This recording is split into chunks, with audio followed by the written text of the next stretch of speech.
5 of the Crochetluna podcast. My name is Claudia and I'm coming to you from the San Diego area in Southern California. I feel like everything has conspired against me to record this episode. It's just been so crazy, I can't even begin to tell you. My next door neighbor, who is actually not really my neighbor, he owns a house next to mine and doesn't live there. He hasn't lived there for about 2, 3 years, well, basically since we moved into our house.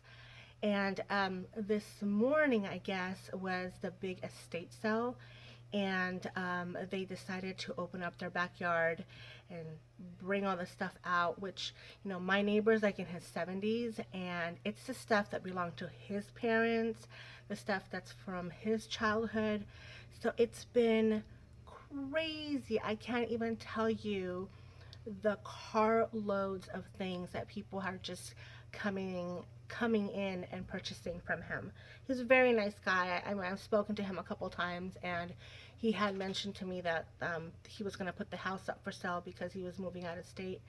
But I never imagined, and actually went in the house this morning and I looked around, packed, box after box. It's packed with stuff. Did I buy anything? Yes, but only two small things. I bought a little, I think it's called depression glass bowl, something like that, a little bowl, and then I bought this giant glass fish. I guess I should have brought it to show it to you, but maybe in another episode. But what's been crazy about it is that it's been so loud. There was just no way I could record a podcast earlier. So add to that the fact that my backyard's getting done, and today is a day that they're just putting in the sod. So it's crazy in my backyard, crazy in my neighbor's yard, and I'm actually getting ready to head out of town with my sister-in-law, who has purchased a writer's workshop for us. So we're going to be in a writer's workshop this weekend. She actually is getting that for my birthday because June is my birthday. Yes, my birthday is June 5th.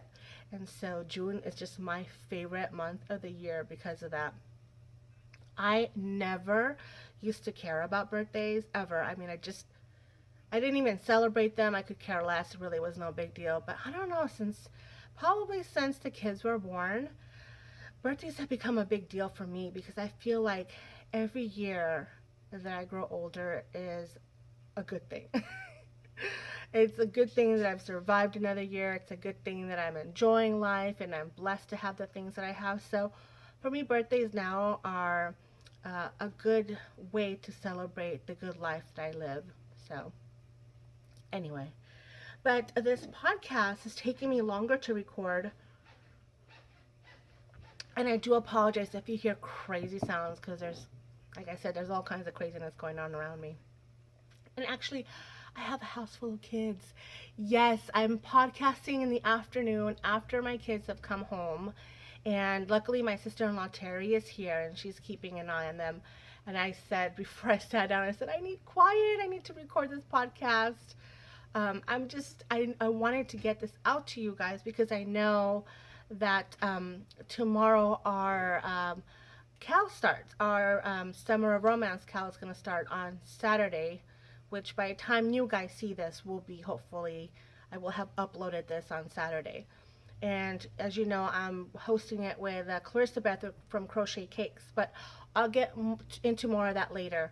What I wanted to say is that it's taken me a little bit longer to podcast because I've been dealing with some health issues. I went on a really, really good stretch of about a month or so where my arthritis was very under control and it was not bothering me. And then a couple of weeks ago, I had a pretty nasty flare that impacted my right side, my right hand especially. So I was not able to crochet. I was not able to do anything, and it's pretty miserable. So I was not feeling that well, and I just decided I would just take it easy and, wanted to podcast when I was feeling better. And on that note, I just want to say to, all of you who suffer from autoimmune diseases whether it's arthritis or fibromyalgia, you name it. You know, when you're dealing with an autoimmune disease, you just never know when it's going to take you down, and it can take you down for a day, it can take you down for 2 weeks, you know. And I want to tell you guys out there that as bad as it seems sometimes, I know I've been there. The pain is horrible. It's emotionally draining. I just want to send you some good vibes and wish you a speedy recovery if you're, you know, going through a flare up. I want to send you some good vibes to let you know that you're not alone. Um, it may seem that way because it's hard to explain to people when you're hurting like that, what that feels like, and what it does to you emotionally. So I just want to send you some love, and I want you guys to hopefully feel better and find some relief if you're going through a flare-up. I know there was a lady on Instagram. I think her Instagram name is Z-Mail Lady, because she's a mail carrier, who contacted me, and we chatted a little bit, and she was going through a flare-up, and you know, we just, you know, chatted back and forth a little bit, and I hope you're feeling better, by the way. And she was going to get on a cruise, so that was pretty exciting. So I hope she got to enjoy her cruise. So that's, you know, one of the reasons why it's taken me a little bit to sit down and podcast, and also because I wanted to get closer to our June 3rd start of the cow, so that I could talk more about it, and yeah, share some of the good stuff that's happening with the cow. As you saw, the name of this episode is Thrifty Goodness. And I'm a big fan of going to thrift stores, or as you guys call them in the UK, charity shops. And as I was going through one of them and picking out little treasures here and there, I started thinking about something, and it's the reason why I wanted to talk to you guys about thrift store shopping. It kind of triggered a discussion, I guess I should say, and I want to put it out there to you guys, see what you guys think. But I'll get to that. I wanted to announce the winners of my giveaway from the Lost podcast. It was the giveaway to give to people a copy of Take Two, and you should be getting a physical copy of it and also a digital copy. Now, I did pick the winner for both the Ravelry thread and sorry, I'm looking at my notes. I picked the winner from the Ravelry thread and also from YouTube, and I contacted Miss Amy, who's Greenhook on Ravelry, and I went ahead and sent her a little envelope with the stitch marker from Crafternoon Treats, and I contacted Faye to get that prize sent to her. But my winner from YouTube is Les Lewis, and I'll put that information at the bottom of the video. So Les Lewis, you better contact me so I can get that prize out to you. I just you know, you can either contact me on YouTube. I put my email address actually in the comments so that you could send me an email, and then I'll get right on getting you your prize. So I wanted to start off by sharing some of my finished objects, and I have two, and you've seen them if you follow me on Instagram. You've seen them before. One of them is the breaker's hat from Addydae Designs. It's this really cool hat that I worked up in Blacker Swan yarn, and here it is. You can see it. It's got really pretty like lace stitching right there, and it's actually really big and slouchy, and I made it that for a reason. I wanted a nice big slouchy hat. Here's the top of it. But the thing that really attracted me to this pattern, and I mentioned it before, is the fact that Deanne designed this hat to have no ugly seam. And I'll show you a hat that I made where, And actually, this is not the best example of it because this has a really good, nice, clean seam to it. But can you see it right there? It's right. It's going diagonally like that. So this is a hat that I crocheted about a year ago. I went on like this whole crochet hat craziness, and I crocheted about 10 hats. And then I gave a lot of them away during the holidays, but this is one of the ones that I kept. But this seam just, it drives me nuts. And I know there's tutorials that show you how to do an invisible seam and other kinds of way to join it, but I still see it. But this is the back of Deanne's hat. Can you see that? There's like there's no seams anywhere on this hat pattern. And that's because she works her hat in a diagonal. The only place you're going to see a little bit of that unevenness is at the very bottom. This is where I ended the last row, and I slip stitch 2 together, and then it kind of comes down like that. So that really is the only part of the hat that you'll see that has that little bit of like unevenness. But that's like at the bottom, you know, it's under your head, in the back of your head, so you're not going to see it. So in the back of your head, you're going to see a nice seamless hat. The front has this really pretty detail. So I'm really happy with this pattern. I would definitely recommend it. I'm going to actually make about 2 or 3 more of these hats because I'm going to gift them. So next up, oh my gosh, I'm so excited to share this with you guys. Let me tell you, Doris kicked my ass, okay? Excuse the French, but she did. So the pattern is, I feel like all these patterns lately have been kicking my ass, but I work through them and I get it done, so I'm really happy. So this is the pattern by the Crochet Project. This is the shawl. It's a beautiful shawl. I thought that the yarn choices that I had made were quite compatible with the ones that are detailed in the pattern. But I was wrong. Nonetheless, I did go ahead and just work Doris. And here she is. I mean, look, this, all right. This is the lightest, most, just, it's like wearing cotton candy, okay? It's just light and fluffy and beautiful. And I showed you the yarn in the previous episode. This is a yarn that was dyed for the Yarn Over Truck. It's Mrs. Crosby Loves to Play yarn. I believe the base is called Train Case. I lost the ball band, so I don't know what the color is, but I love the color. The color is so pretty.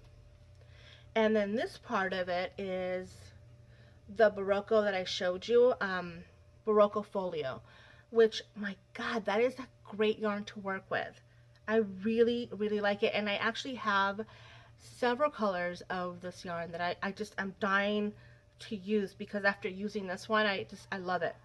So here's my shawl that I am actually calling my Cypress shawl, and this ties in to a new to me podcast that I watched while I was working up Doris, and it is the Lorraine Pugh Designs podcast.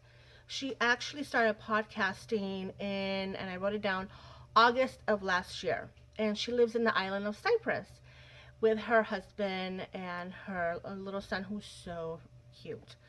Well, I don't know how it was that I got onto her podcast, and from episode 1, I really liked it. And she designs crochet as well, and she designed the shawl that is like, it's like epic. Like, she wrote a story about it, she wrote a pattern about it. It's beautiful, gorgeous, lacy shawl. So if you have a chance and you want to check out a podcast with someone who's really laid back, her colors are colors that I really dig. They're called autumn. Her color palette is the autumn palette, and she based that on like, it's not quite a quiz, but it's sort of like this blog post that she links to in one of her episodes, and I wrote down, it's episode 2, and you can find, based on your color of hair, your color of eyes, your skin color, what colors really work well with you. Well, she carries around like a little palette of the different colors that she likes, that happen to be in that palette, and she kind of bases all her wardrobe and her yarn choices on those colors, and they work really, really well. I mean, I'm rambling on. You should really just go check it out and have her explain it to you. But I'm calling Doris, I'm calling this my cypress shawl because I literally crocheted this shawl while watching her episode. So when I look at it, I just make the association with Lorraine and her podcast. So I am calling this my my cypress shawl. I'm very happy with it, and I'll be taking this weekend, even though the weather is horrible right now. It's like gloomy and muggy. I am like sweating. I mean, Hannah, if you're watching this, this is like Florida weather. It's just like humid and gross. Not that Florida is gross, because I've been to Florida and it's beautiful, but you know, it's like you get out of the shower, you're sweating, you're sweating, you're sweating all over the place. This, is not happening right now. I'm not wearing this today. But very happy with the pattern and with Doris. Oh, the reason I say she kicked my ass, I guess I should stop saying ass because I might offend some of you, but I did warn you, I kind of have a potty mouth, but this has been the most aggressively blocked shawl I have ever crocheted and blocked. I mean, I fearless with my pins and my stretching and my measuring tape. I was like, okay, you are going to be 23 inches. And it was like I would pull it from this way and then it would start moving this way. I mean, I think it took me about an hour and a half to 2 hours to completely get the shawl laid out, blocked properly. And it was rigorous. It was quite the learning experience. So, and there's a little blurb in her pattern that talks about her Aunt Doris that she's named the shawl after. And I think that my shawl was channeling her aunt. Okay, so that's my 2 FOs. Now I would love to talk to you guys about the cow, the Summer of Romance cow. It starts, I think today, if I manage to do this all correctly, you're watching it today, Saturday, June 3rd. And it is the Summer of Romance cow that Clarissa Beth from Crochetcakes and I are hosting. And it's going to start today, June 3rd, and run through August 5th. And I am using Addydae design pattern for the blur shawl. And this is the blur. Such a great pattern. It's a great pattern. I'm really happy with it. And I had spoken to you guys about how I commissioned Wolfie Wolf to hand dye me some yarn, and she did a fantastic job of dyeing the yarn. And before I show you the yarn, I'm going to finally share my couple that I'm going to crochet this for. And it is the Karen Marie Morning Fever series. So this is an 8-book series that actually the last book was printed this year, and it was pretty epic. I mean, it was so good. And my sister-in-law, Terry, who I mentioned is the romance writer, actually recommended the series to me several years ago, and I loved it. I love the characters in the book. And so my shawl is the Michaela Lane Jericho Baron shawl.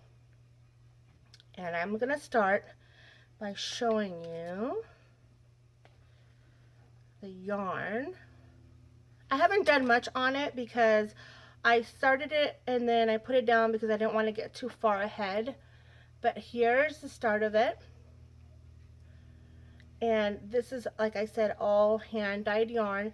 This color up here is, here's the ball. Okay, this color up here is called Oxblood, and it's a 4-ply sock, 100% superwash merino, 438 yards. So it's a very generous ball of yarn. And after that, I had her dye me a couple minis. And honestly, I don't know what I was thinking. I should have just got the full skein because the yarn is so pretty. This is all I have left. I don't even know if you can really see all the colors in there. But this is it's right here. It's what's right here in the shawl. Right there. And that is called... Oh, you know what? That actually doesn't have a name because she dyed that especially for me, and it's a one-of-a-kind color. So that doesn't have a name. The next one that we have is this one, which is called Poppies.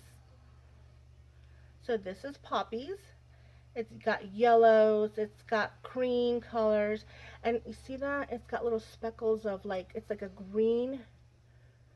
So this is Poppies. And then I've got this one. It's called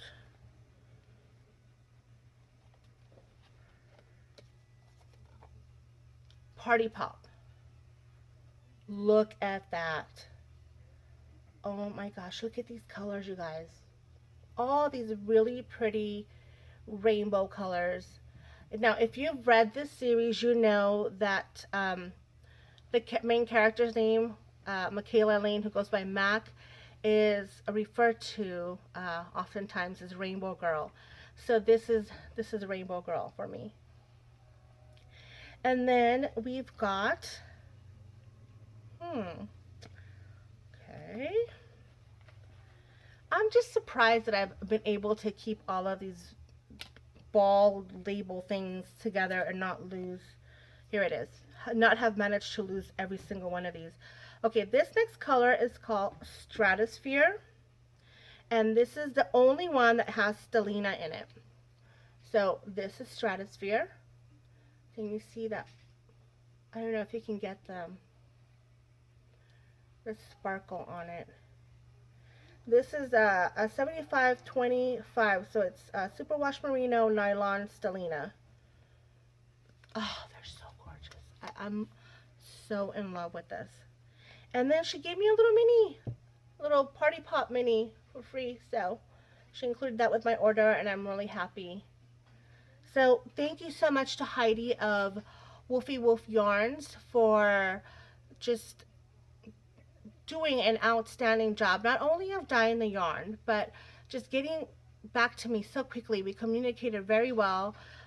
We worked very well together, and I really dig these collaborations. And I think that if you ever want to spoil yourself and do something fun with yarn, is definitely reach out to some of these indie yarn dyers and ask them to make you a custom colorway. I mean, if they can't do it, they're going to tell you no. But what does it hurt? I mean, you're going to end up, hopefully, very happy by having your own colorway. And like I've mentioned before, I'm going to go ahead and triple dip into 3 different cows with the blur shawl. I'll be entering it into Deanne's cow at Addydae Designs on Ravelry. And I'm going to, obviously participate in our Summer of Romance cow with it.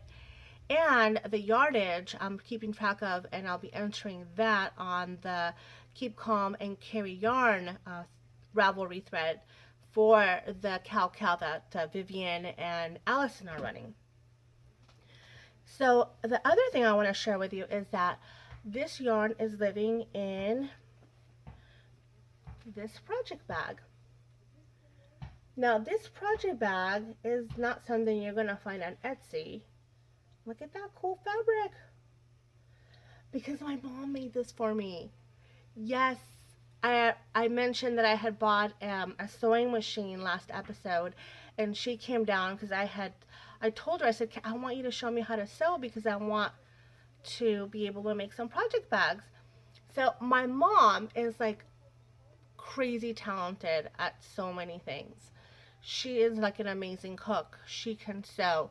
She's got like the craziest green thumb you'll ever come across. She can literally pick up a piece of grass and like grow a lawn from it. It's that crazy. But you know, growing up, my parents worked really hard. They have their own business. They've always had their own business, and there was never a lot of time to, you know, sit down and show us how to do anything really. But my mom can sew really well. And I was showing her some of the project bags on Etsy, and she's like, I could do that. So the other thing my mom did was pretty amazing. Like, I was so impressed. She found this bag, and I think it's like one of those, like, I don't know, like a gift bag for wine, because it's tall. It comes like down to here. And she squared out the bottom, and it was not lined. This bag was not lined. It was just like this little flimsy bag. She goes, I found this. And then she lined it for me with skull fabric. Look at that. How cool is that? So she just did that like nothing. And then she made me this cute little bag. Now the fabric is kind of weird because I think it's trumpets. I don't know. I think it's trumpets. But what I loved about it is I loved the size, because I told her I wanted something small to carry socks in. So she made me like 3 bags, you guys. Like bam, nothing. And she's like, oh, I'm totally going to show you how to do it. And then she took off. She's on vacation again. So my blur yarn is living in here.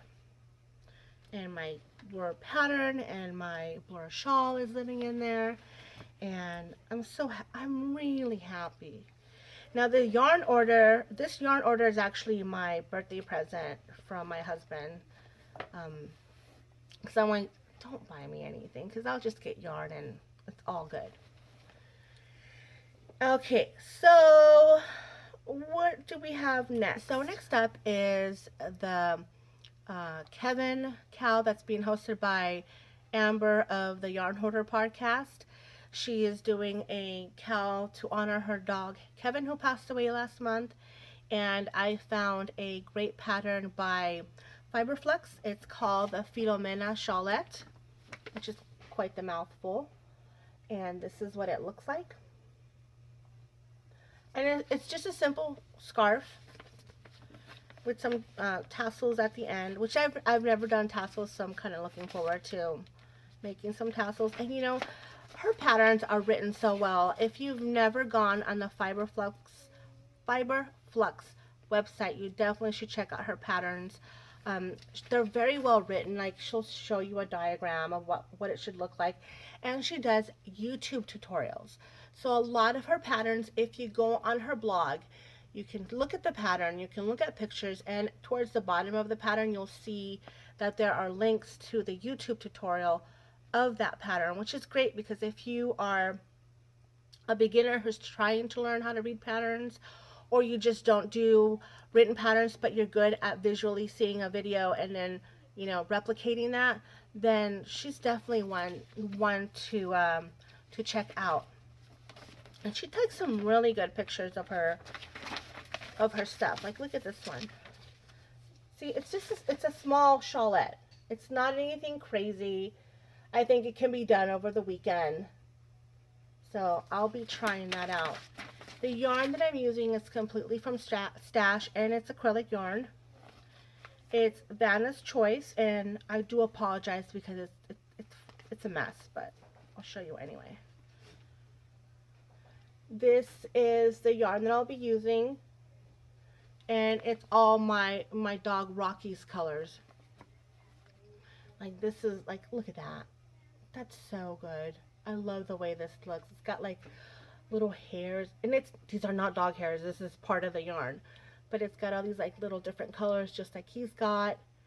And then he's got this kind of like, off-white beigey color, and of course the black, which I'm not a big fan of crocheting in black. If you guys have crocheted with dark yarn before, you know what a pain it can be. And that is living in my sugar skull bag. I got this a while ago at like a festival, like a Day of the Dead festival, and I'm looking forward to doing that. I think that'll be a quick crochet project. So when I was pulling out my stuff that I want to work on for the Festival of Finishing, along with the poncho that I showed you last week, I realized something about myself as a crocheter. I don't have a hard time working through a pattern and finishing the pattern. I don't really start too many things at once. This is what I have a problem with, and I'll show you.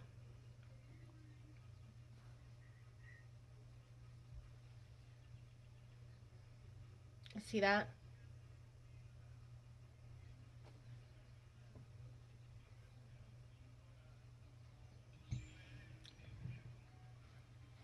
It's the ends.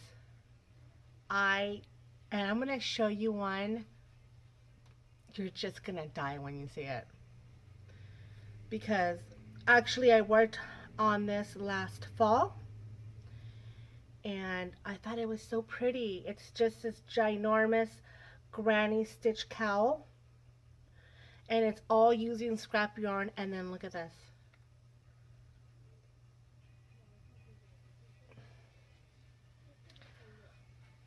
I was double and tripling up yarns for this project. You see that? This is my problem. My problem is that I hate to sew these ends in. Who doesn't, right? I'm sure there's people out there, because I have heard of these mythical people who find weaving in ends therapeutic, zen-like, whatever. I am not one of those people. So, I mean, literally, this hat has 1, 2, 3, 4, 5 ends. I can't bring myself down to weave in 5 ends. How ridiculous is that? So with the poncho and these, I will be putting the finishing touches on that and finishing those up. And then I have a project that I really I want to finish, which is episodes 1's granny stitch bag that I was using Catherine from Crafternoon Treats pattern. I just need 2 more panels on this, and my mom's already said she's going to help me figure out how to, sew in the lining and stuff. I will figure that out, and I will get it done. So that's what I have for the Festival of Finishing. I can tell you without a doubt that it's going to be a miracle to record this podcast today. I've just managed to spill a whole cup of tea on my stuff on the desk. No yarn has been harmed, but I think I'm going to have to speed along and try and get this recorded as fast as possible, because I feel like everything is conspiring against me right now. I don't know if you can hear all that background noise, but it's driving me nuts. Like I said, it's going to be a miracle if this gets if this gets recorded. So the local thrift store in my town is huge, and it's pretty fantastic. They have a huge selection of secondhand goods that come in by the truckload. Really, the place is like the size of a warehouse, and everything gets color coded. And every day of the week there's a sale, and some days of the week everything is 50% off, but like one color. So you can imagine the frenzy shopping that goes on.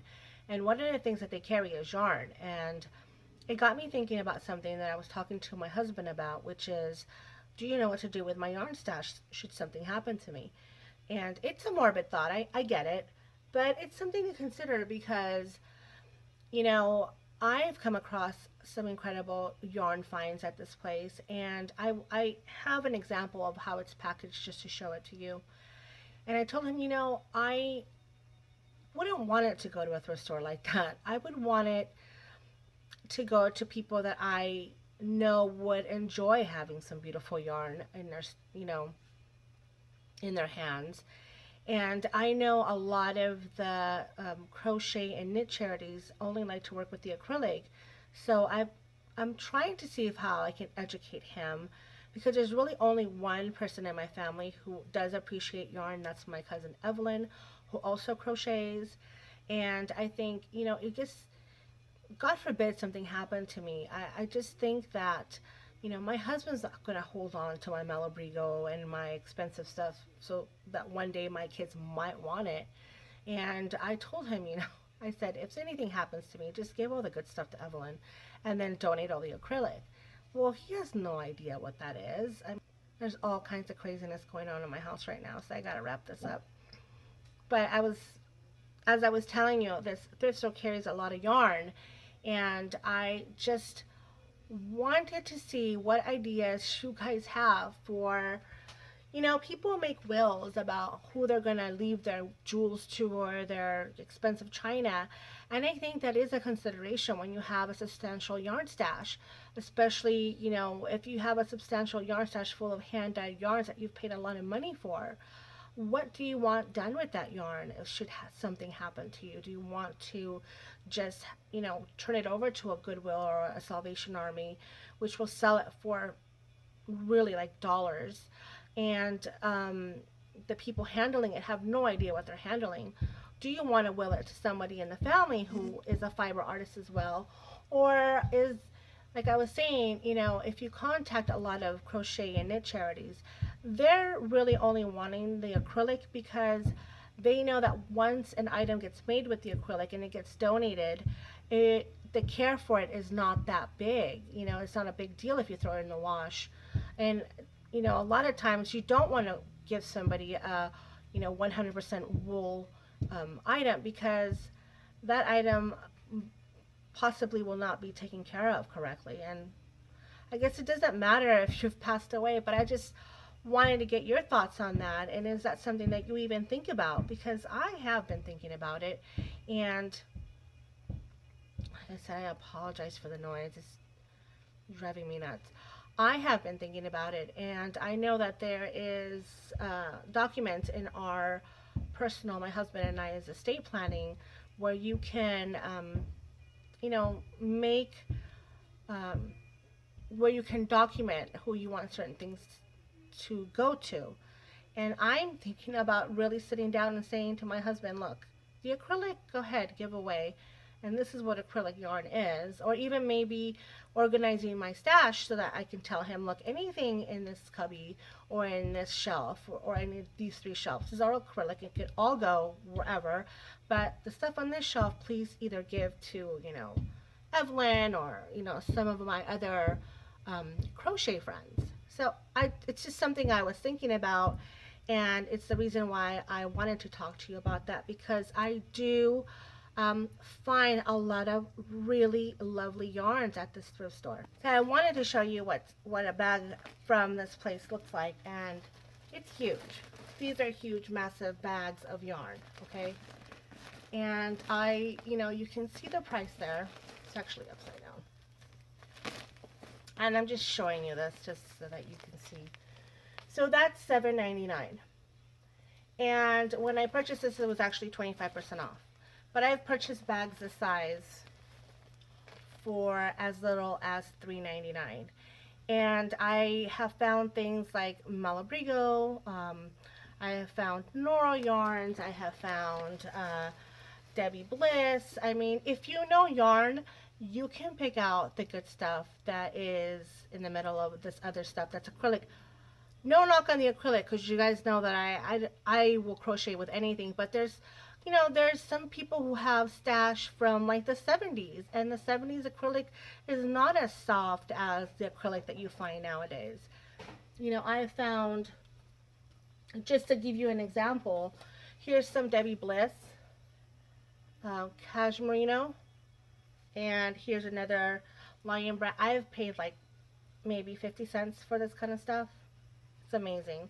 And then I've also found, this is Lorna's lace. You know, when I see yarn caked up like this, I know this is the good stuff, and it usually is. I mean, I haven't been disappointed by it. I mean, that's really, really pretty. Um, Here's some mini mochi yarns that I found. Very pretty stuff. These retail between $7 and $10 a ball, and I paid maybe $1 for these. I know some of you are probably saying, oh, you know, you should be careful with this kind of stuff, but I tend to leave it, you know, take it out of the bag, look at it, examine it. I've never had an issue with it. Like I said, it would be like if you came, bagged up my stash and took it down there. I mean, there's nothing wrong with it. Some of it smells actually really good. And then you'll come across things like this. This is 100% cotton yarn. It's from a company that's actually now out of business. It's a Japanese company. I think it's a Japanese company. Look at that. Wouldn't that make beautiful bags, like, you know, to go to the grocery store? So I'm saving some of this up for a nice, what do you call them? Market bags. Yeah, market bags. Then I'm just showing you like the very tip of the iceberg. I came across a bag that was filled with this yarn in skein form. This is what a lot of people call rustic because it's not soft. It's not a soft yarn, but it's gorgeous. And you can see there's still like little pieces of grass or something on there. I don't know. It smells very woolly. And I think I will be making a blanket with this. Not a blanket that I'll be throwing in the wash, obviously, because it's 100% wool. But my kids have practices in the fall and it gets really cold out there, so I thought I would make a blanket that I could keep in the car with this stuff. I have like, I'm not even joking, I think I have like 20 balls of this stuff in different colors. It's gorgeous. I love it. So it's just, I just wanted to share that with you because I wanted to see if you guys have had thoughts about what to do with the stash if should something happen to you. Do you know who to contact? Is there anybody that you can contact to, you know, that you would just come pick it up? I don't know. I've also found things like yarn bowls. I'll show you one of my favorite yarn bowls that I found. This is actually probably like a bowl for food, but I use it for yarn and I think it's adorable. It's my little zebra ball. And I have found things like this, which are cute, and I use these for yarn, you know, yarn balls. I use them when I'm crocheting because I do like to crochet sometimes at my table, and I like to have my stuff in bowls so it's not rolling around. One of my favorite cups I found at the thrift store, it's my Bonnie Scotland cup. This is a hand painted cup. Look at that bagpiper, isn't he adorable? And then here's the little dancer guy. This had tags on it. I paid $1 for it. And then there's something that I like to do called rescue crochet, where I see, oh my gosh, I apologize, this is driving me nuts, all this banging around. I don't know how much of that it's going to be picked up by the camera. I like to rescue crochet. I oftentimes will come across really beautiful crochet at the thrift stores for like nothing, and I like to rescue it and use it. And if you watch Emma from the Potter and Bloom podcast last year, she had an episode where she showed these gloves from Anthropology, and she actually made up a pattern based on these gloves, and I thought these were so pretty. Well, I came across this scarf. This is 100% wool. It's from a company called Nirvana. The company still exists. It's rustic too, I would say, because it's not like that, it's not like a merino, but the bite that this wool has is really nice, and I know on a cold day it's gonna keep you warm. But look how pretty that is. I paid $1 for that. How could I leave this there? So I come across a lot of things like that, and I wanted to just share some of that for you because I know that you can source yarn from many places. You know, you can go on eBay, you can go on Ravelry, and maybe now you will maybe hit your local thrift store. You never know. You might find something really wonderful. One last thing. I found this, which is like Post-it notes that I use for $1.99, and that was 50% off, so I actually paid $1 for this package. And I wanted it for the Post-it notes, but look what's in here, which I noticed later on. It's a brand new limited edition moleskin notebook. Now, those of you who buy these know that these don't cost $1, so I hit like a little mini jackpot with that, because I was actually looking to buy a moleskin notebook, and now I got one for $1. I'm going to wrap this up because I am going to lose my mind. The only other thing that I will share with you, and I will go into depth, is because I don't think my phone, my battery, my everything that's going on right now is going to allow me to go into a deep discussion about this. But I purchased some soft books that I have promptly spilled tea on, like I was telling you. So that I can start, crocheting some socks. So the Sock It To Me segment this week is going to be very short. It's just to tell you that I have purchased these books. This is the one from Ron Strong. This is the one from Karen Hooley, who I have now realized I've been mispronouncing her name. It's actually Hooley. Thank you, Tamara from Crafty Escapism. If you listen to her little podcast, that's when I was like, oh, I've been saying that name wrong. But this one here, this is a brand new book. This was just recently released by Ron Strong, and it is amazing.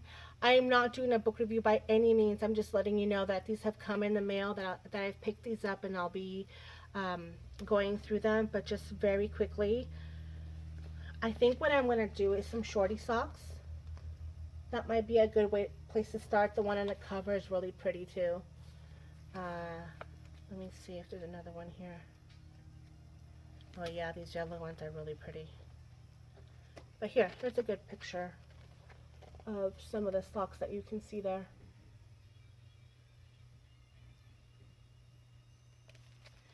Anywho, thank you so much for joining me. I apologize for crazy noises. I apologize for all the cutting that's probably going to happen to get this video put together. Thank you again so much for subscribing. Thank you again for joining Ravelry. Like I said, the first thing I will talk about in my next podcast is Sock It To Me, because there's some wonderful things going on in that thread, and I'm so grateful for you guys for joining in, and hope you have a great weekend. I will see you soon, hopefully not in 3 weeks. Show me who you love. Join in our Cal. I will put that thread up. It is going to be up by the time this episode airs. And have an awesome weekend. Sending you a lot of crochet love. Crochet on. Bye-bye.